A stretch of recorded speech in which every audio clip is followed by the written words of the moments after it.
प्रभु की स्तुति हो मेरे प्रियो। वो हम सब को संभाले है और हम सब के ये 2-3 महीने जो एक बुरे स्वप्न के समान बीते, हमारी सुधी लिया है ना। पूरे देश में कैसे गरीब मजदूर लोगों की बुरी अवस्था हुई, वे भूखे रहे, तकलीफ हुई, बहुत समस्या में से गए, लेकिन प्रभु ने हम में से किसी को भी ऐसी अवस्था, ऐसा अनुभव आने नहीं दिया। सच में हर दिन की रोटी उसने हमें खिलाई। प्रभु का धन्यवाद हो। आइए हम वचन में जाएंगे। भजन संहिता 23 हम खोलेंगे सभी जन। ये मेरा फेवरेट अध्याय है। मेरा वैसे फेवरेट तो भजन 35 है, लेकिन भजन 23 भी मुझे बहुत पसंद है। बहुत आशीषित वचन है, बहुत ही सुंदर वचन और उसके अर्थपूर्ण अध्याय है मेरे प्रिय। पढ़ेंगे भजन 23 पढ़ेंगे। यहोवा मेरा चरवाह है, मुझे कुछ घटी न होगी। वह मुझे हरी हरी चराइयों में बैठाता है। वह मुझे सुखदायी जल के झरने के पास ले चलता है। वह मेरे जी में जी ले आता है। धर्म के मार्गों में वह अपने नाम के निमित्त मेरी अगुवाई करता है। चाहे मैं घोर अंधकार से भरी हुई तराई में होकर चलूँ तो भी हानि से न डरूंगा, क्योंकि तू मेरे साथ रहता है। तेरे सोटे और तेरी लाठी से मुझे शांति मिलती है। तू मेरे सताने वालों के सामने मेरे लिए मेज बिछाता है। तूने मेरे सिर पर तेल मला है। मेरा कटोरा उमड़ रहा है। निश्चय भलाई और करुणा जीवन भर मेरे साथ साथ बनी रहेगी, और मैं यहोवा के धाम में सर्वदा वास करूंगा। Praise the Lord. विश्वासी बोले हालेलुया। हालेलुया। ठीक है, भजन 23 की शुरुआत होती है, यहोवा मेरा चरवाहा है, मुझे कुछ घटी न होगी। यस, जो कोई भी ये विश्वास करता है कि प्रभु सच्चा परमेश्वर है, वह एक अच्छा चरवाहा है, वह अपने भेड़ों की सुधि लेता है, वो ये अंगीकार करता है यहोवा मेरा चरवाहा है, मुझे कुछ घटी ना होगी। हालेलुया। हालेलुया। हम अपने वैयक्तिक प्रार्थना समयों में भजन 23 को बहुत बार अंगीकार करते हैं। 50 बार 100 बार हम लोग इसे दोहराते हैं। Yes Lord, you are my shepherd and I have not left. यहोवा तू मेरा चरवाहा है, मुझे कुछ भी घटी ना होगी। मेरे प्रियो, जब भी आप घटी में होते हैं, कमी में, समस्या में होकर जाते हैं, आपने भजन 23 को स्मरण करना है और अधिक बार अंगीकार करना है। यहोवा तू मेरा चरवाहा है, मुझे कुछ घटी न होगी। यहोवा तू मेरा चरवाहा है, मुझे कुछ घटी न होगी। यदि आप परमेश्वर पर विश्वास करेंगे तो आप ये अनुभव कर पाएंगे, यस, तू केवल दाऊद का ही चरवाहा नहीं है, तू मेरा भी चरवाहा है, इस कारण मुझे कुछ घटी न होगी। हालेलुया। हालेलुया। ऐसा रहा कि 2 महीने 2.5 महीने लॉकडाउन हुआ और कोई भूखा रहा घर में? किसी के घर का राशन खत्म हो गया? हाँ, किसी के घर में आ गया कोई, ला दे पैसा, दे अनाज। हाँ, कहीं जाना पड़ा किसी के घर में हाथ फैलाने के लिए? नहीं, क्योंकि हमारा परमेश्वर हमारा चरवाहा है। एक चरवाहे की खासियत को मद्देनज़र रखते हुए भजन 23 को वो लिख रहा है, क्योंकि राजा दाऊद सर्वप्रथम पहले दिनों में वो स्वयं भी एक राजा था मेरे प्रियो, स्वयं भी एक चरवाहा था।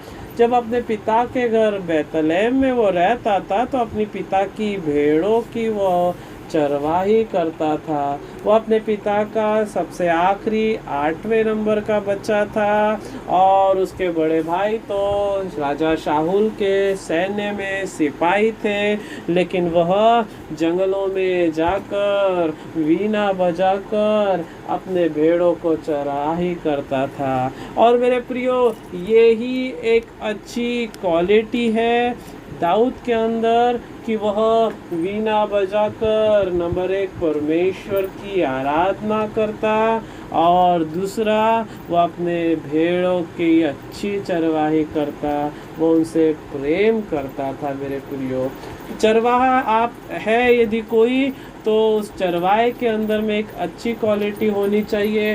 वो अपने भेड़ों के बारे में विचार करता है, सोचता है, उनकी वह चिंता करता है, उनके खाने और पीने का वह प्रबंध करता है, उनकी वह रक्षा रखवाली करता है। और हम देखते हैं कई बार जंगली जानवर उसके भेड़ों को उठा कर ले जाते थे, तो वह जंगल में जान की जोखिम उठाकर वह अंदर तक घुस आता था मेरे प्रियो, और जाता था। और हम देखते हैं कि वह भालू और शेर के मुंह से अपने भेड़ को छुड़ाता और उनके मुंह के दाढ़ी के बालों को पकड़कर उन्हें फाड़ देता था मेरे प्रियो। और परमेश्वर की अच्छी प्रशंसा और आराधना करने के कारण ही वहीं पर यहोवा का आत्मा बलपूर्वक उस पर उतरता था मेरे प्रियो। तो उसे पता है एक चरवाहा कैसा होता है और चरवाहा कैसे चिंता करता है भेड़ों की, इसलिए उसने अपने परमेश्वर को अपना चरवाहा बना लिया और अपने आप को चरवाहे की भेड़ बना लिया। और जंगल जहाँ वह भाग रहा था वो ऐसा भयावह प्लेस था जहाँ पर वह अपनी जान जोखिम में उठाकर इधर उधर छुपता फिर रहा था। क्योंकि मेरे प्रियो शाहुल के ने सिपाहियों को यह फरमान किया था, आदेश दिया था कि उसे जिंदा या मुर्दा पकड़ के लाया जाए। तो ऐसे में भजन 23:1 वो अंगीकार कर रहा है, परमेश्वर यहोवा तू मेरा चरवाहा है। यहाँ जब आप यूहन्ना 10:10 में आते हैं, वहाँ पर भी आप देखते हैं यीशु मसीह स्वयं को अच्छा चरवाहा कह रहा है। वो कह रहा है पहले लाइन में, तो वो कह रहा है चोर के बारे में कह रहा है, चोर चोरी करने, घात करने और नाश करने आता है, लेकिन वो कहता है मैं इसलिए आया कि मैं अपना जीवन तुम्हें दूँ, बहुत आया दिव्य जीवन, ईश्वरीय जीवन तुम्हें दूँ। और हम सब जानते हैं कि पवित्र आत्मा के द्वारा उसने ईश्वरीय जीवन, दिव्य जीवन हमारे अंदर उंडेला। 11वें वचन में वो कहता है कि अच्छा चरवाहा मैं हूँ। वो अच्छा चरवाहा मैं हूँ और अच्छा चरवाहा भेड़ों के लिए अपना प्राण देता है। देखिए चरवाहा और मजदूर, हम देखते हैं ना अपनी गांव में अपनी भेड़ बकरियों को किराए से किसी को दे देते हैं, वो चराता है दिन भर और शाम को लेकर आता है। वो चरवाहा नहीं है, वो मजदूर है। मजदूर भेड़ों के लिए जोखिम नहीं उठाता, अपने जान रिस्क में दांव पर नहीं लगाता, लेकिन जो चरवाहा होता है अपने गाय भेड़ बकरियों के लिए वह रिस्क उठाता है, उनकी केयर करता है, उन पर ध्यान लगाता है और उनको सब ज़रूरतें उनकी पूरी करता है। दूसरा वचन हम देखते हैं, वह मुझे हरी हरी चराइयों में चराता है, वह मुझे सुखदायक जल के झरने के पास ले चलता है। यस, मैंने आपसे पूछवाया ना कि कोई भूखा तो नहीं रहा, कोई प्यासा तो नहीं रहा, किसी का अनाज खत्म हो गया और वो बाहर फैल तो नहीं रहा, घूम तो नहीं रहा हाथ फैलाते हुए। नहीं, हम में से किसी ने भी नहीं कहा हमारे साथ ऐसा कुछ भी नहीं हुआ। क्यों? क्योंकि हमारा यीशु हमारा अच्छा चरवाहा है और हम उसकी भेड़े हैं और वो हमारे खाने पीने हमारी ज़रूरतों का प्रबंध करता है मेरे प्रियो। यस, चरवाहा है तो वह भेड़ों के खाने का और पीने का प्रबंध करेगा। 2 की पहली लाइन क्या कह रही है? वह मुझे हरी हरी चराइयों में चराता है। यस, एक अच्छा चरवाहे के अंदर की क्वालिटी क्या है? वो अरे मेरे भेड़ को मैं किस मैदान में लेके जाऊं, मेरी भेड़ को मैं किस दिशा में लेकर जाऊं, मेरे जानवरों को मैं कहाँ लेके जाऊं कि उनका पेट भर सके, पेट भर के उनको घास खाना मिल सके। हम लोग अभी आ रहे थे, हमें राजस्थानी गुजराती बॉर्डर पर रहने वाले लोग दिखे, उनके पास में गाय रहती है बहुत बड़े झुंड में, और पूरा देश वो भ्रमण करते, पूरा महाराष्ट्र, राजस्थान, साउथ सब घूम लेते, और वो सभी जगह में, मैं नागपुर में भी उनकी गाय है करके मेरे प्रियो। तो अच्छे चरवाहे के अंदर क्वालिटी क्या होगी, वह अपने भेड़ों के खाने का प्रबंध करेगा, वह उनके पीने का भी प्रबंध करेगा। एक में वो कह रहा है तू मुझे अच्छी अच्छी चराइयों में चराता है, दो में दूसरा लाइन वो कह रहा है सुखदायक जल के झरने के पास लेकर के जाता है। यस मेरे प्रियो, हम आत्मिक रीति से और शारीरिक रीति से और पारिवारिक रीति से भी ये अनुभव कर सकते हैं। वरन ये 2 महीने बीते जो हम पूरे देशवासियों के लिए बहुत कष्टदायक गुजरे, बहुत ही कठिन, उन दिनों में भी हमने ये अनुभव किया होगा, हमारा अच्छा चरवाहा जो हमारे लिए अपनी जान देता है नहीं, दे दिया क्रूस पर। लेकिन मजदूर के लिए बाइबल कहती है वो भेड़िए को आते देख भाग जाता है, लेकिन चरवाहा आगे बढ़ता है और अपनी जान को वो जोखिम में डालता है। तो हमने देखा होगा हमारे चरवाहे ने हमें हरी हरी चराइयों में चराया, हमें आत्मिक भोजन खिलाया, हमें शारीरिक भोजन खिलाया, हमारे पारिवारिक रीति से हमारी ज़रूरतें पूरी की, और हमें सुखदायक जल, आत्मिक जल पिलाया, और शारीरिक रीति से भी उसने हमें खिलाया पिलाया। हम आगे देखते हैं, वह मेरे जी में जी ले आता है, और धर्म के मार्ग में वह अपने नाम के निमित्त मेरी अगुवाई करता है। देखिए ना मेरे प्रियो, वह मेरे जी में जी ले आता है। यदि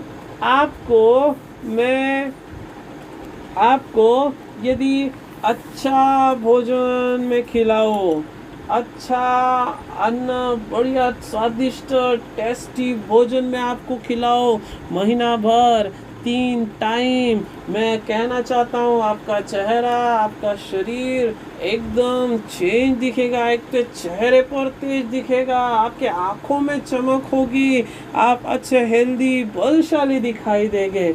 ओ मेरे प्रियो, सपोज ये 2-3 महीने में जो लॉकडाउन हुआ, राशन हम देखते हैं गवर्नमेंट ने यदि किसी के राशन कार्ड पर 10 किलो देते होंगे, उनको 20 किलो 25 किलो राशन दिया।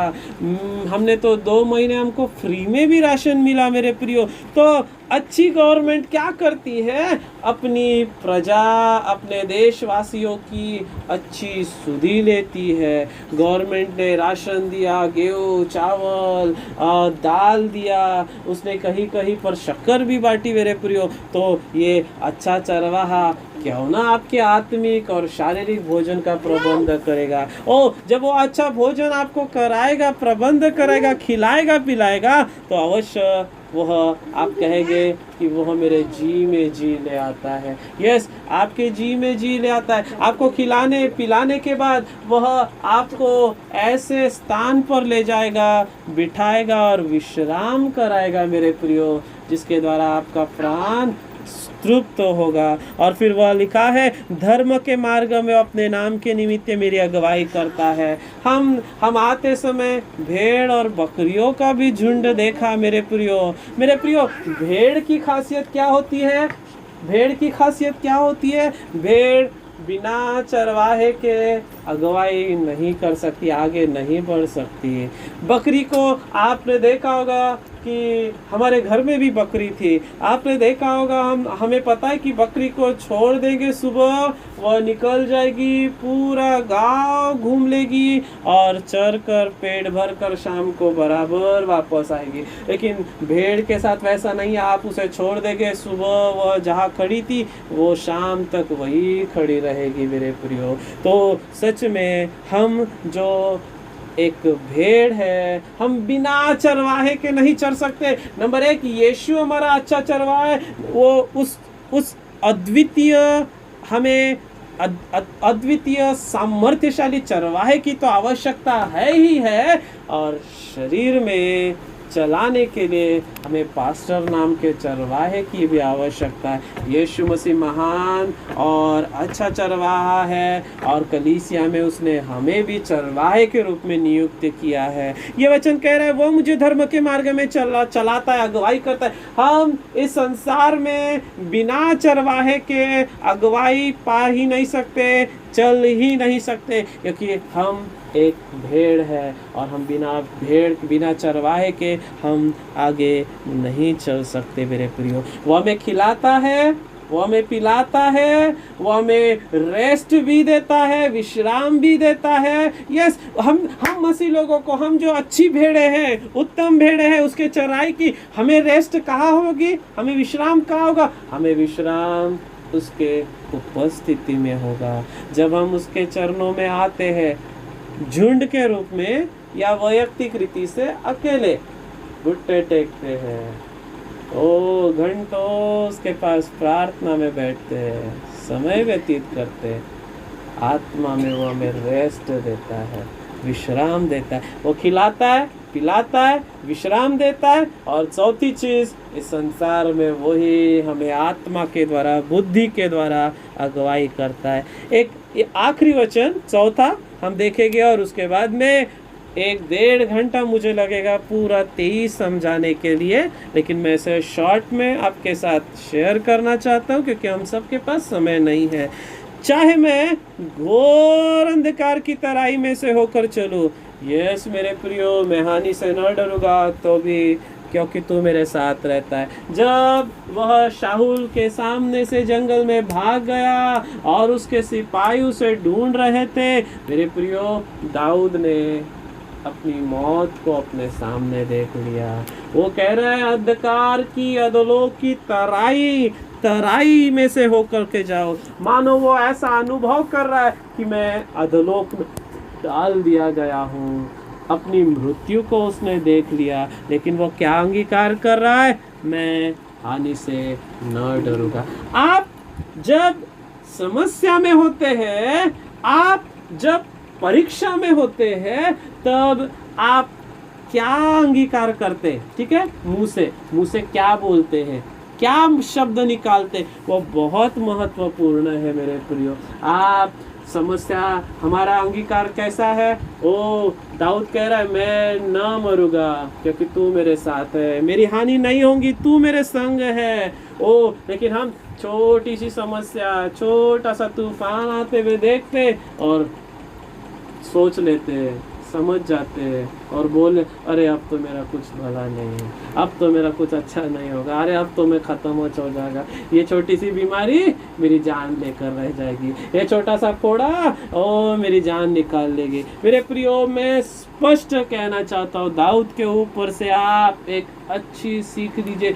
समस्या कितनी भी बड़ी क्यों ना हो, आपने राइट कन्फर्मेशन करना है, कन्फेशन करना है, मुंह से राइट अंगीकार करना है। नहीं, मैं नहीं मरूंगा, मेरा कुछ नुकसान नहीं होगा, मेरे साथ कुछ भी बुरा नहीं होगा, क्योंकि मेरा परमेश्वर मेरे साथ है, वो मेरा चरवाहा मेरी ढाल है, वो मेरे शरण स्थान है। आप पूरे अध्याय में ये खास अंगीकार को दाऊद के मुंह से देखा होगा। वो हर बार कह रहा है यहोवा तू मेरा शरण स्थान है, तू मेरा दृढ़ गढ़ है, तू मेरी चट्टान है, तू मेरे छिपने का स्थान है, तू मेरी मजबूत ढाल है करके।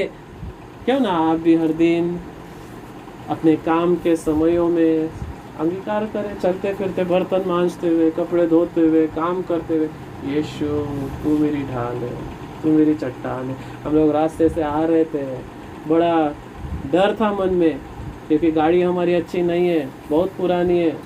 मैं बोला भाई से बोला मुझे गाड़ी पर बिल्कुल भी भरोसा नहीं है बोला, लेकिन हाँ खुदा पर मैं भरोसा करता हूँ, क्योंकि वो सही सलामत लेकर जाएगा और सही सलामत लेकर आएगा। क्यों हम लोग इतना डरे हुए थे? क्योंकि लास्ट टाइम 2 साल पहले जब हम आए थे बागड़ी जी के दुकान के ओपनिंग में, हम आते समय गाड़ी का साइलेंसर फट गया था, और धड़ धड़ रनगाड़ा चलता है ना, वो रनगाड़ा चलाते हुए हम लोग आ रहे थे, और सब पीछे से हम निकलते थे, सब आगे वाले बाजू वाले हमको देखते थे, अरे क्या जा रहे थे बाबा बोले।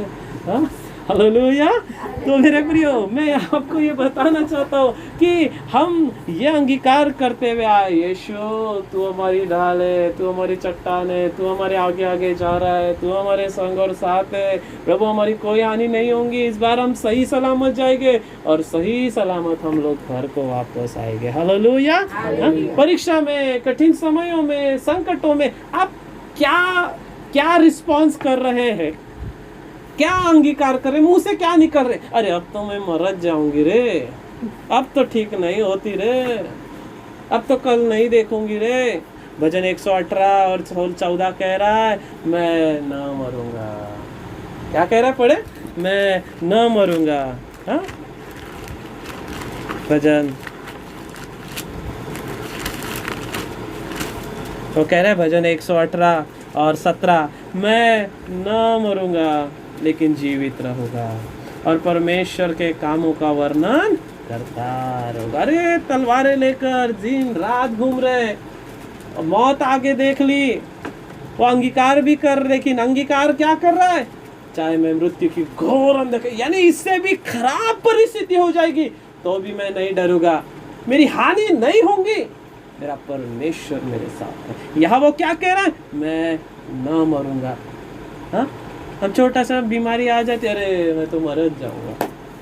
बोले मेरे साथ सभी जन, मैं न मरूंगा, मैं न मरूंगा। बोले 70-80 साल तक मैं और जीऊंगा। हालेलुया। और जीऊंगा, और यानी कि यहाँ से 70-80 साल। अभी जैसा तेरा विश्वास वैसे तेरे लिए हो। आमीन। आप 70-80 साल के लिए विश्वास करेंगे और परमेश्वर आपको 70-80 साल लेके जाएगा। मैं तो कितना साल जीने वाला पता है ना आप सबको? कितना? 120। लेकिन अभी विश्वास करता उससे भी अधिक जीऊंगा करके। जैसा तेरा विश्वास, जिस टाइप का तू विश्वास करेगा उस टाइप का तेरे साथ होगा। हालेलुया। 920 तो ऊपर जिएंगे, वहाँ रिकॉर्ड वो उधर ही ऊपर ही तोड़ेंगे। ठीक है, 125-150 वर्ष तक आप जीवित रहेंगे। आप कितना जीते हैं वो महत्वपूर्ण नहीं है, कैसे जीते वो महत्वपूर्ण है। हालेलुया। बोले मैं न मरूंगा लेकिन जीऊंगा। आइए अपनी आंखें बंद करें।